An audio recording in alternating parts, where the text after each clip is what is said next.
덴마크 철학자였던 키에르 케고르가 처음 쓴 단어라고 이야기하는데요. 쿨보드, 핫보드라는 그런 단어가 있습니다. 보드는 새인데요. 네, 쿨한 새, 네, 뜨거운 새, 뭐 그런 뜻이죠. 쿨보드, 핫보드. 그 단어가 이제 어디서 유래가 됐냐면, 추운 겨울이 되면 해마다 이제 북쪽 지방에 있는 철새들이 남쪽으로 이렇게 내려갑니다. 네, 남쪽에 대해서 이제 겨울을 나고 이제 다시 이제 자기 살던 곳으로 대부분 다 고향으로 이제 돌아가는데, 따뜻한 봄이 와도 자기의 고향으로 돌아가지 않고 계속 이제 철새가 이제 이동해서 왔다가 계속 그 자리에 이제 남아 있는 새들이 있다고 합니다. 이것은 이제 남쪽 지방에 따뜻한 남쪽 지방에 있는 사람들이 그들이 철새들이 와서 머물러 있을 때 이제 편안하게 살 수 있도록 안식처도 제공해주고 먹이도 주고, 그러니까 굳이 먹이를 찾아 다니지도 않아도 되고 힘을 들이지 않아도 되는 거예요. 그러니까 그냥 거기가 좋아서 이제 겨울이 지나면 자기 원래 고향으로 이 야성을 가지고 다시 본능을 가지고 고향으로 들어가야 되는데, 거기가 좋으니까 그냥 그대로 머물러 있는 새들, 그런 새를 이제 쿨버드라고 이야기합니다. 근데 이와는 반대로 여전히 이제 겨울이 지나고 나면 그의 어떤 새의 어떤 본능이라든지 야생성을 잃지 않고 끊임없이 또 자기 고향까지 가려면 때로는 수백 킬로, 수천씩 킬로씩 날아가야 되지 않습니까? 그런 어려움에 또 도전을 하고, 그래서 그 난관을 부딪히면서 자기 원래 이제 고향으로 돌아가는 새를 갖다가 이제 핫버드라고 이야기를 한답니다. 그래서 보통 이런 이 쿨버드는 어떤 이제 자기 삶 가운데서 삶의 가운데서도 이제 인용하기도 하는데, 어떤 삶의 어떤 열정이나 어떤 꿈을 향해 다가는 그런 본능들이 이제 식어버린 사람, 그런 사람을 갖다 이제 쿨버드라고 이렇게 이야기도 하고, 여전히 삶 가운데서 열심히 자기 가지고 있는 열정이나 또 복무에 충실하고 자기 삶의 꿈을 위해서 열심히 달려나가는 사람을 갖다가 이제 핫버드라고 이렇게 비유하면서 사용하기도 한답니다. 저도 이 책을 보면서, 이 이야기를 보면서, 우리의 믿음과 신앙의 모습도 이렇게 좀 다를 수 있지 않을까 생각을 해봅니다. 어떤 사람은 우리의 인생은 떠남의 연속이다 라고 이렇게 이야기하는 사람도 있습니다. 저는 그 얘기에 상당히 공감을 합니다. 오늘 우리가 예배 시간에 이 예배당에서 앉아있을 수 있는 것은 집을 떠나왔기 때문이 아니겠어요. 집이 편하고 안락하고 어디 피곤하다고 그냥 이렇게 누워있으면 이 시간 예배당에 앉아있을 수 없는 거 아니겠습니까? 집을 떠나왔기 때문에, 힘들고 어려운 가운데서 떠나왔기 때문에 우리가 하나님을 예배하고 찬양할 수 있다는 얘기죠. 어제를 떠나왔기에 오늘도 살아갈 수 있는 겁니다. 또 오늘을 떠나가야, 오늘 또 떠나가야 또 다른 내일, 또 다른 오늘인 내일도 우리가 살아갈 수 있는 것입니다. 우리의 믿음과 신앙의 모습이 바로 이와 같은 모습이다. 떠나야 된다는 거예요.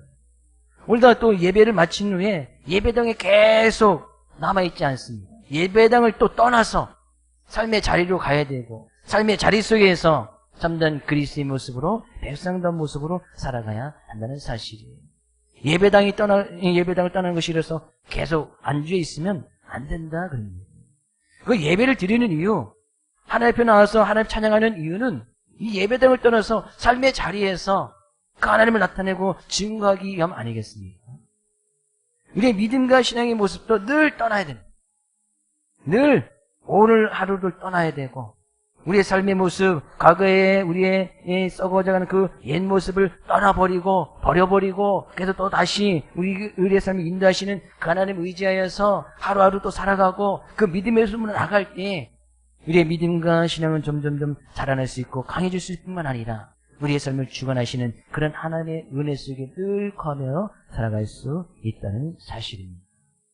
우리가 본 말씀을 통해서 바울의 모습을 다시 한번 보기 원하는데, 11절 말씀은 이렇게 이야기를 하고 있습니다. 석 달 후에 우리가 그 섬에서 겨울을 난 알렉산드리아 배를 타고 떠나니, 그 배의 머리 당신이 디오스구로라.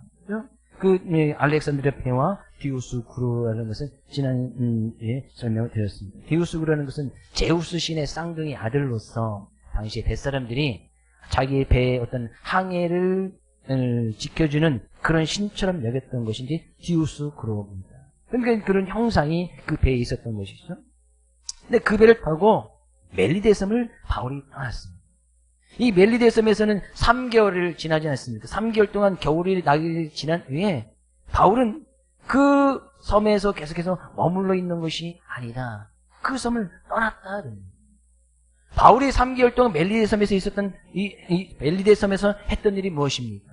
그 섬의 최고의 수장이었던 보블리오라는 사람의 영접을 받아서 그 집에서 부친이었던 그 부친의 열병과 이지를 고쳐주고 그 섬의 많은 환자들을 고쳐주는 그런 일, 어떤 복음을 증거하는 일을 하고 있었던 것을 알 수가 있습니다.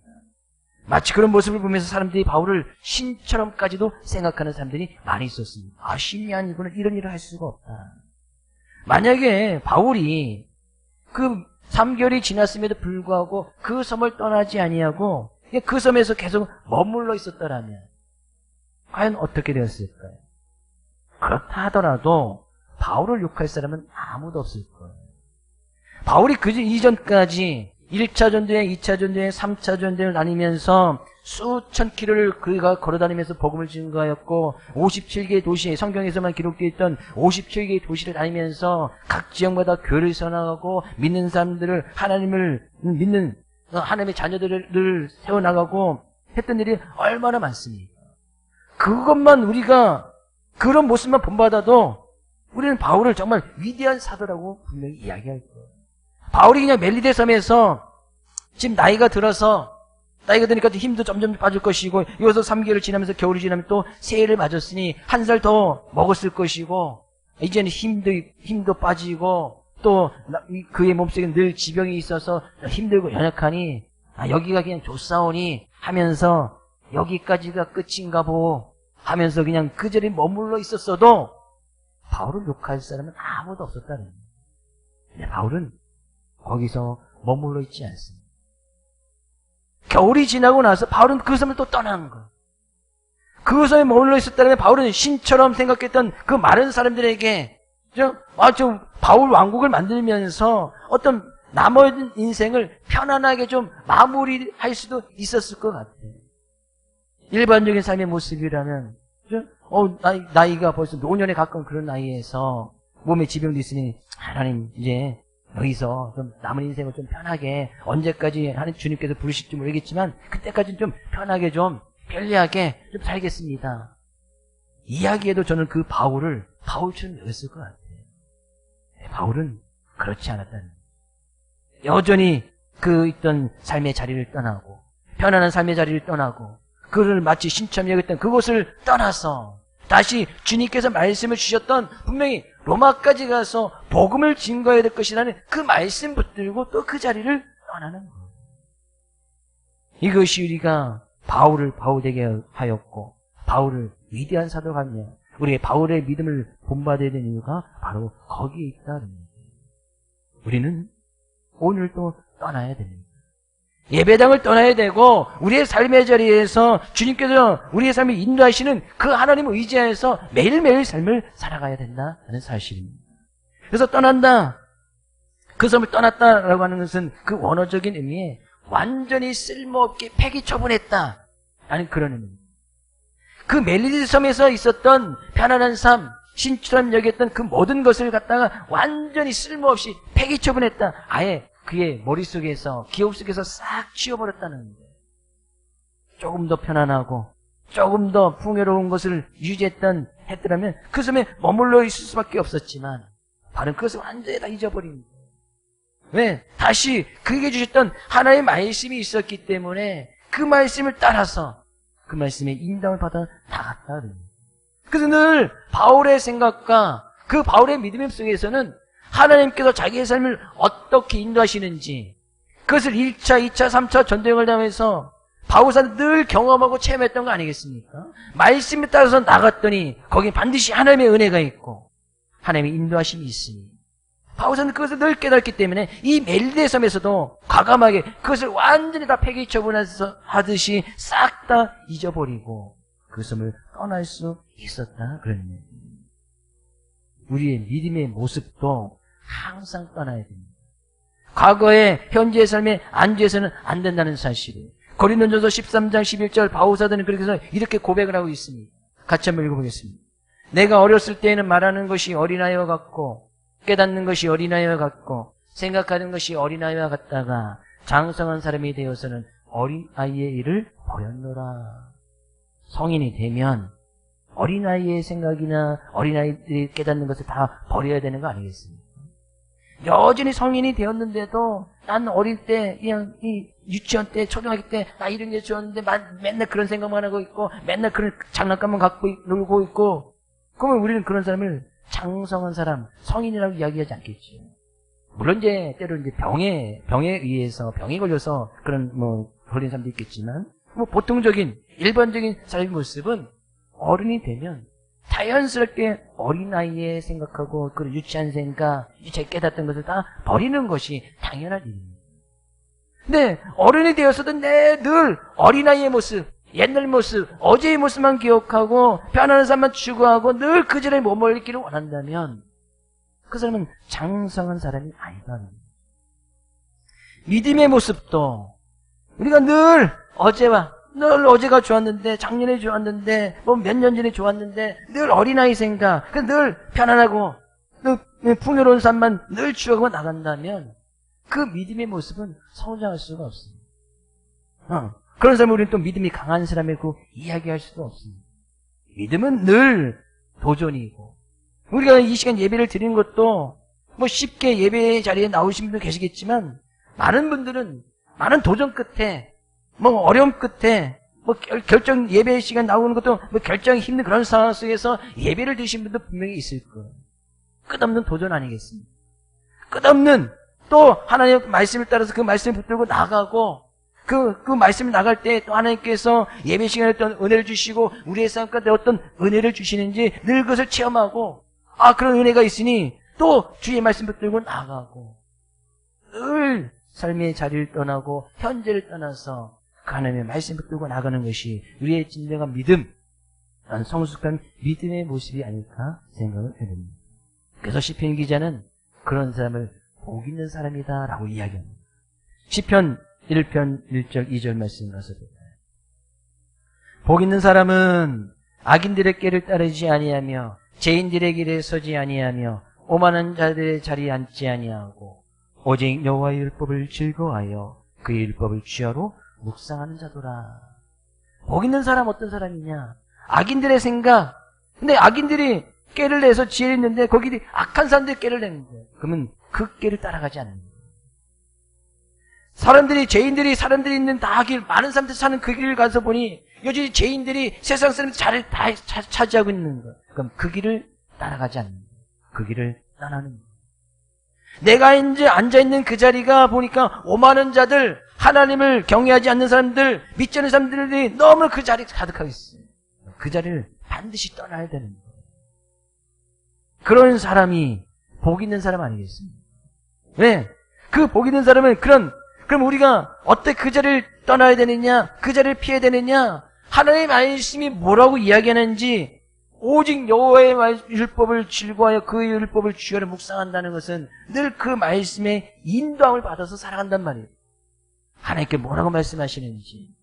그러니까 그 사람은 이곳이 앉아야 되는 자리인지 앉지 말아야 되는지, 이것을 떠나야 되는 자리인지 아니면 그 길을 계속 가야 되는 그 자리인지 그 잘 구별이 되는 거예요. 그래서 말씀이 인도하는 대로 말씀이 있는 그 자리를 따라가는 거예요. 그런 사람이 복 있는 사람이다. 이 복이 있다는 것과 삶의 편안함과 풍요로움과는 전혀 다른 이야기입니다. 말씀이 있는 그 자리에 편리함과 풍요로움이 같이 있는 것은 아닙니다. 많은 사람들이 가는 그 길에 서지 아니하면 어떻게 보면 사람들에게, 친구들에게 어떤 모임 속에서 좀 따돌림을 당하는, 다 여기 있는데 나만 딴 길을 가고 있는 거예요. 다 지금 사람들은 어디 가 있겠어요? 주일날 날씨 좋고 하는데 대부분의 사람들이 지금 어디 가 있습니까? 어딘가 가 있겠지. 그 유혹을 물리치고 이 시간 예배당에 가서 앉아있는 거예요. 결코 쉬운 일이 아닌 겁니다. 그런 믿음의 모습, 말씀이 있는 그곳에 그 말씀을 따라갈 때 그런 사람이 진정한 복 있는 사람이다. 저는 우리 사랑하는 모든 성도님들이 진정으로 복 있는 사람, 하나님의 말씀을 따라가고 우리의 생각이나 우리의 길이나 우리가 앉고서는 그런 자리를 말씀의 인도를 받아서 따라가는 진정한 복 있는 사람 될 수 있기를 주의 이름으로 축복을 드립니다. 그래서 그 말씀을 따라서 내 삶의 자리를 떠나면, 내 길을 떠나면, 많은 사람이 있는 그 생각을 떠나버리면 하나님께서 마음과 정성을 다하여 우리를 심으시고 보호시고 지켜주신다는 사실이에요. 바울이 아낌없이 멜리데 섬을 떠났습니다. 그랬더니 하나님께서 마음과 정성을 다하여 베드로 예배해 주시고 로마까지 갔을 때 어떤 그 말씀을 따라나가는 바울의 삶을 책임져 주시고 인도해 주시고, 근데 그것은 반드시 편한 삶에 있는 것은 아닙니다. 바울이 노년에 지병 가운데 로마까지 가는 것이 얼마나 힘들었습니까? 근데 바울은 그것을 진정한 복 있는 것을 깨달았어. 또 로마까지 가면 자기의 삶 가운데 무슨 일이 일어날지 대충은 깨닫고 알고 있던 사람이 바울 아니겠습니까? 로마까지 가면 거기에 또 풍요로움과 편리한 삶이 자기를 기다리고 있는 것이 아니었다는. 그럼에도 불구하고 바울은 말씀을 쫓아서 로마까지 가는 거예요. 오늘 로마까지 가는 그런 일정을 이야기하고 있는데 멜리데 섬을 떠났기 때문에 로마까지 갈 수 있었다. 14절 말씀 이렇게 이야기하고 있습니다. 거기서 형제들을 만나 그들의 청함을 받아 이레를 함께 머무니라. 그래서 우리는 이와 같이 로마로 가니라. 이와 같이 로마로 갔다라는 것은 좀 넓은 의미에서 보면 우리가 지금 바울이 어떻게 로마까지 이르렀는지 사도행전을 쭉 살펴보지 않았습니까? 하나님께서 바울을 어떻게 택하여 불러주셨는지, 어떻게 바울을 사용하셔서 1차, 2차, 3차 로마까지 이르게 하였는가, 그 이와 같이 그 모든 것을 다 포함할 수도 있습니다. 그것을 지금 또 여기서부터 설명을 드리려면 또 이제 사도행전 9장으로 돌아가야 되니까 그 이게 쭉 살펴본 거 아니겠습니까?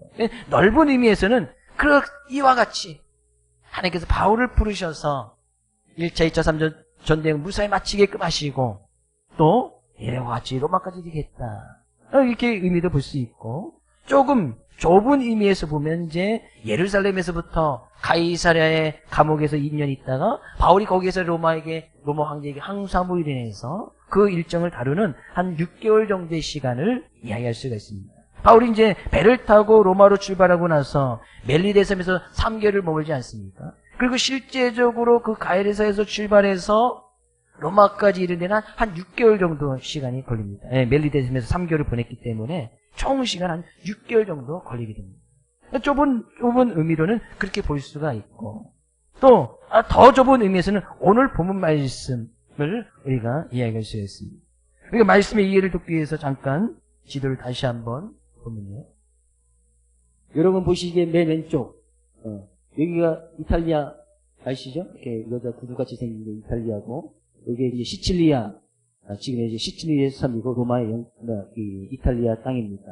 지금 여기가 이제 멜리데 섬이고, 이 멜리데 섬에서 3개월을 있으면서 겨울을 지내고 나서 오늘 본 말씀에서도 수라구사에 가서 사흘을 있고, 여기서 이제 이동해서 레기온에 가서 하루를 머물고, 남풍이 불어서 보디올에 가서 일주일을 머문 후에 여기서 이제 로마까지 갑니다. 우리 오늘 본 말씀에서는 이렇게 이와 같이 로마까지 갔다. 요 보디올에서 로마까지는 키로수로 따지면 한 220km 정도 되는 그런 거리에 있습니다. 이와 같이 로마까지 갔다. 근데 그 로마까지 이르기까지 하나님께서 늘 바울과 함께 하셨던 것을 우리가 알 수가 있습니다. 근데 로마까지 갈 수 있었던 것은 바울이 멜리데 섬에서 안착한 것이 아니라, 편리한 삶을 추구했던 것이 아니라 그것을 떠났기 때문에 하나님께서 바울을 이와 같이 하나님의 인도하심 속에서 그 바울을 인도해 주셨다라는 사실입니다. 바울이 지금 로마까지 가는 이유가 뭡니까? 어떤 사업을 하기 위해서, 자기의 돈을 벌기 위해서, 아니면 관광 목적으로 지금 로마를 간 것입니까? 지금 이탈리아 로마, 그죠? 많은 여행객들이 찾는 나라 중에 하나고 도시 가운데 하나이기도 합니다만, 바울이 로마를 구경하기 위해서 가는 것이 아니지 않습니까? 바울이 지금 로마로 가는 이유는 딱 뭐예요? 바울이 지금 로마로 가는 그곳을 방문하는 그 방문 목적은 하나님의 섭리에 따라서 하나님의 종과 증인으로 황제의 법정에 서기 위함이었고 그곳은 로마에서도 복음을 증거하기 위함이었다는 겁니다.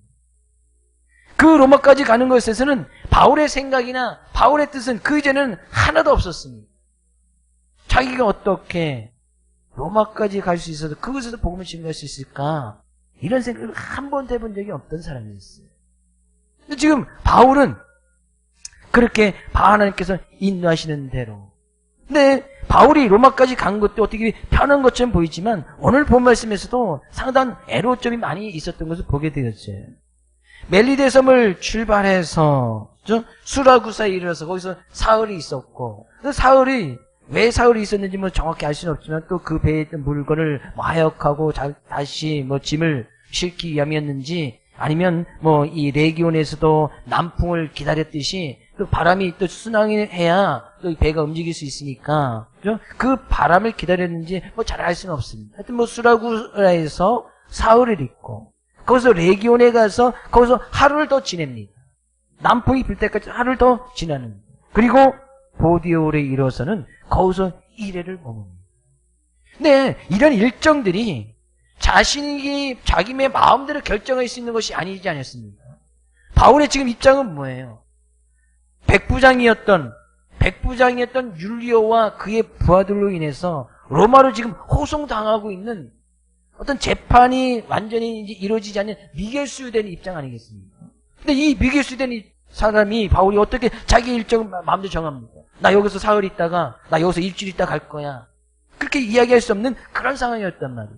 근데 다른 수라구사나 레교에서는 바람이라든지 배 상황에 따라서 그럴 수 있겠지만 이 보디올에 이르러서는 그 보디올은 이제 로마 지역이 있으니까 이탈리아 지역이 있으니까 거기에 형제들이 보디올에 있는 믿음의 형제들이 바울이 이렇게 해서 로마로 가고 있는데 지금 우리 동네에 왔다. 이 지역에 왔다. 한국에 머물렀다. 그런 이야기를 듣고 형제들이 바울을 청합니다.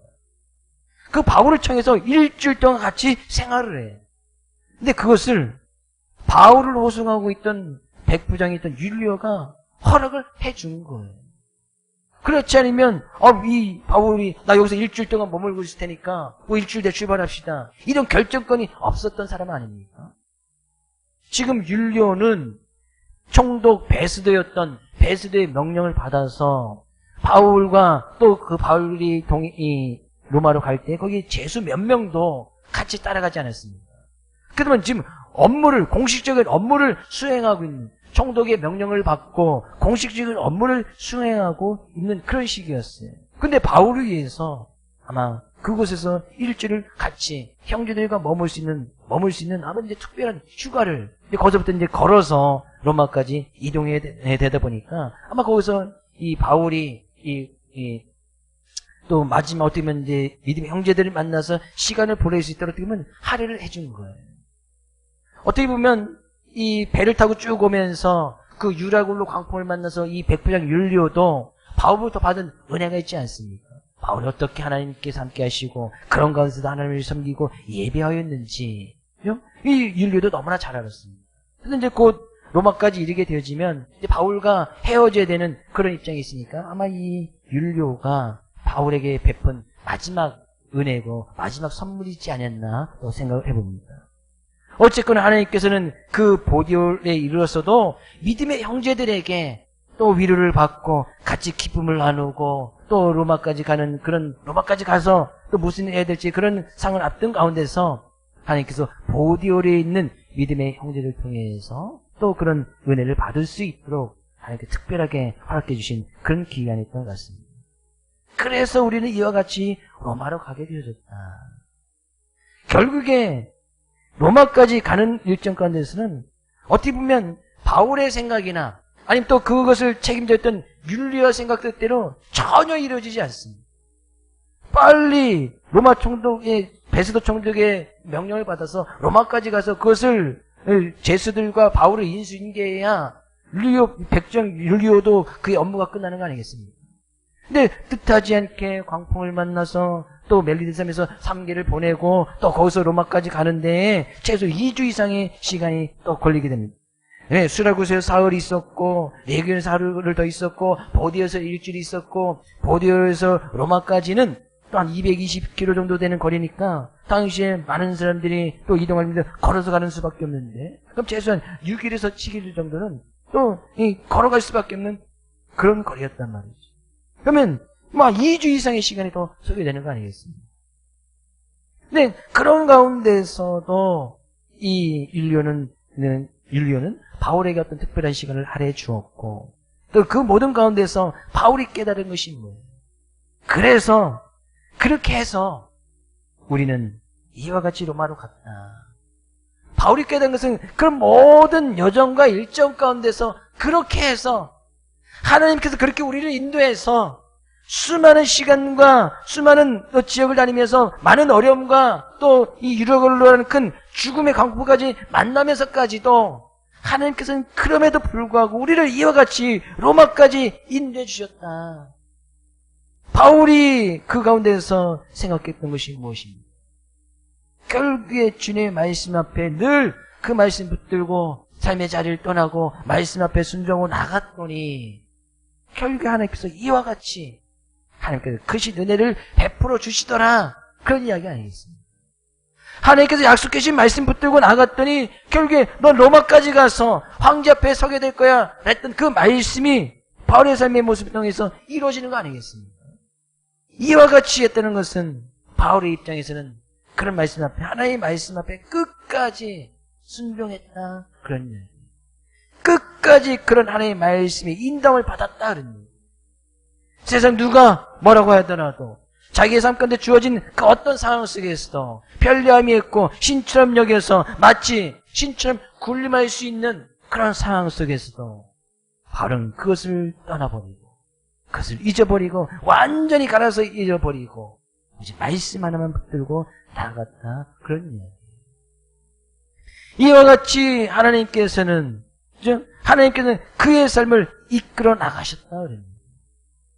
그렇게 바울은 로마까지 가면서 하나님께 자기를 어떻게 부르셨는지, 어떻게 인도하셨는지, 어떻게 지금 인생의 말년인 50대 중반이 되어서 로마까지 이르게 되었는지.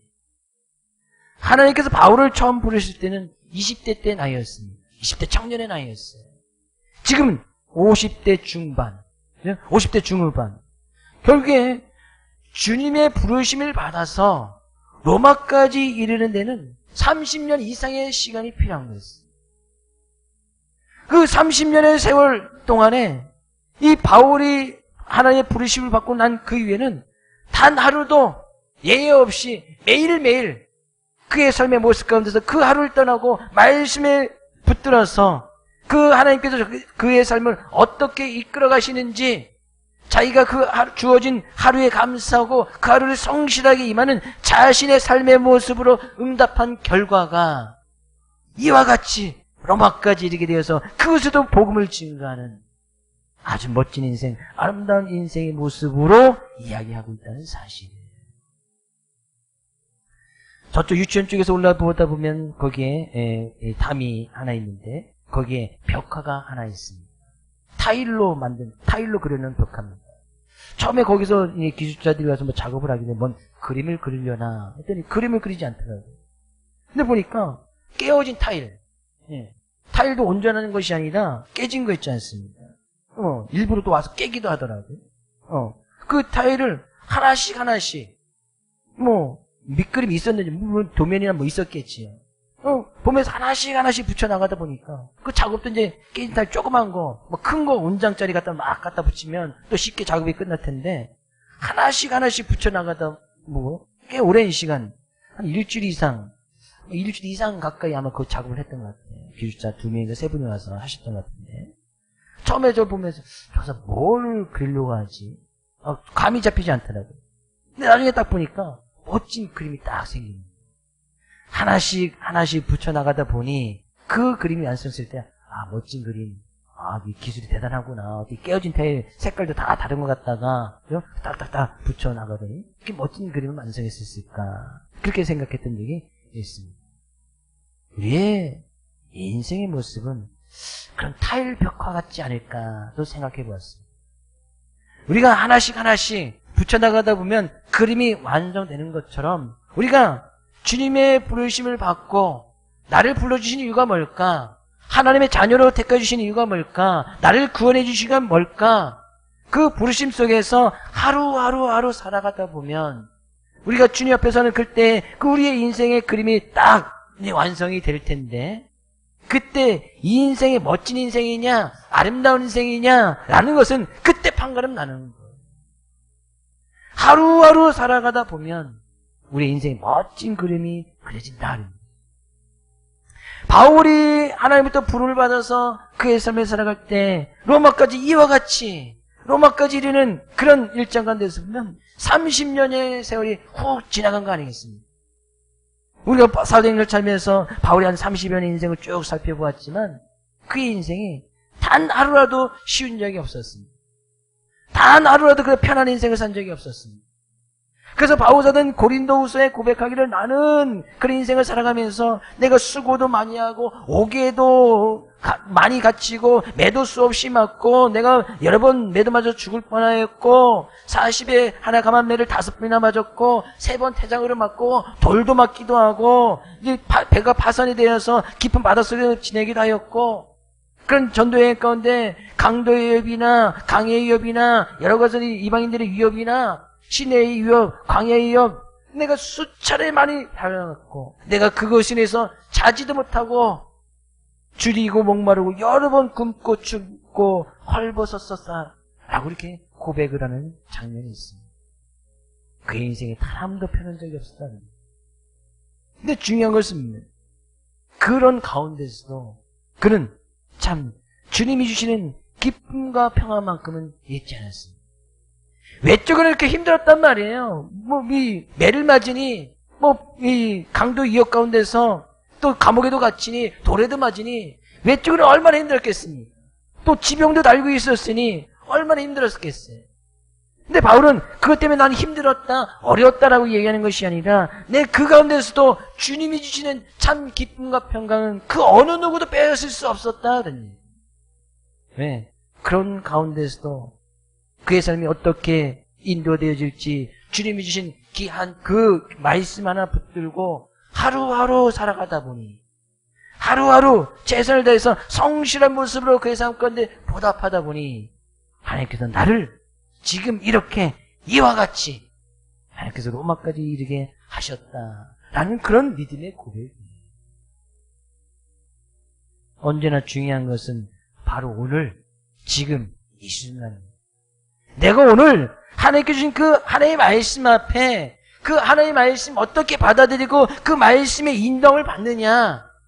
그렇게 매일매일 살아가다 보면 타일 조각 하나하나 붙이듯이 우리의 인생을 성실하게 하나님의 말씀 앞에 하나씩 그 말씀 붙들고 살아가다 보면 오늘 떠나고 우리의 과거의 구습을 벗어버리고 거기를 떠나서 옛 생각을 버려버리고 어린아이를 버려버리고 하루하루 주님의 말씀에 인도를 받아 살아가다 보면 하나님께서 우리의 삶을 정말 멋진 인생, 아름다운 인생으로 인도하시는 그런 하나님의 섭리를 깨닫게 되어진다는 사실이에요.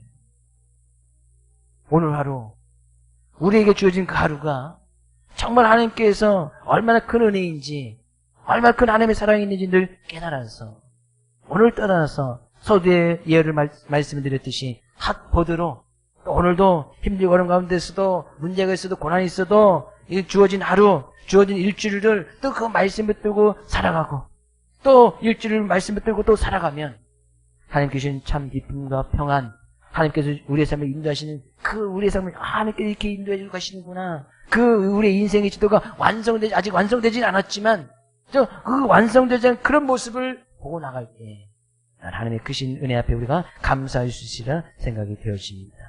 한 주간도 이 말씀을 의지해서 예배당을 떠나시고 오늘 떠나시고 늘 그 하나님의 말씀 붙들고 말씀의 인도함으로 살아갈 수 있는 우리 사랑하는 모든 성도들 될 수 있기를 주의 이름으로 축복을 드립니다.